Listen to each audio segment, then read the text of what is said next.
নমস্কাৰ, মোৰ নাম শ্ৰী প্ৰিয়ম ৰাঠা। মই বৰবিলা শংকৰদেৱৰ এজন ছাত্ৰ। মোৰ ঘৰ ইয়াতে কেয়াটকুছিতে। মই ইয়াতে আহি বহুত নজনা কথা শিকিবলৈ পাইছোঁ। তাৰ বাবে ছাৰ বাইদেউসকলক মই বহুত ধন্যবাদ জ্ঞাপন কৰিছোঁ।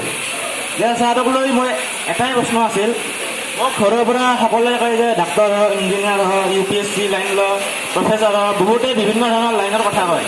কিন্তু মোৰ উদ্দেশ্য জীৱন এটাই যে এটা সফল ব্যৱসায় হয়। তাৰ কাৰণে মই জীৱনত কি কৰিব লাগিব বা কেনেধৰণৰ প্ৰচেষ্টা কৰিব লাগিব, তাৰ প্ৰতি তাৰ উত্তৰ দিয়াৰ কাৰণে মই ছাৰক আগ্ৰহ কৰিছোঁ।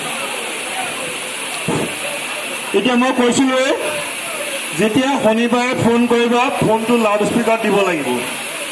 সেইটো ঘৰৰ মানুহেও শুনিব লাগিব।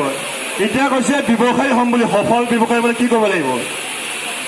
তুমি ডক্টৰ হৈও ব্যৱসায়ী হ'ব পাৰিবা, ইঞ্জিনিয়াৰ হৈও ব্যৱসায়ী হ'ব পাৰিবা, এগ্ৰিকালচাৰ পঢ়িও ব্যৱসায়ী হ'ব পাৰিবা। যদি তুমি ডক্টৰ হৈ পেলাই ব্যৱসায়ী হোৱা, এতিয়া নোমল বৰা ব্যৱসায়ীও, অকল ডক্টৰে নহয়, নোমল বৰা এজন ব্যৱসায়ীও, সফল ব্যৱসায়ী। নিৰ্মল চাৰিলা ডিব্ৰুগড় এজন সফল ব্যৱসায়ীও, ডক্টৰ হয়। কিন্তু বুজি পাইছানে?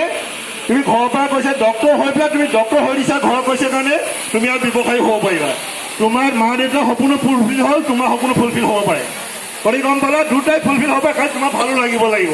তুমি ইঞ্জিনিয়াৰ হ'ব পাৰা, ব্যৱসায়ী হ'ব পাৰা। তুমি এগ্ৰিকালচাৰ পঢ়িব পাৰা, খেতিয়কো হ'ব পাৰা, এগ্ৰিকালচাৰ চাইণ্টিফিক অফিচাৰো হ'ব পাৰা, ব্যৱসায়ী হ'ব পাৰা। ঠিক আছে।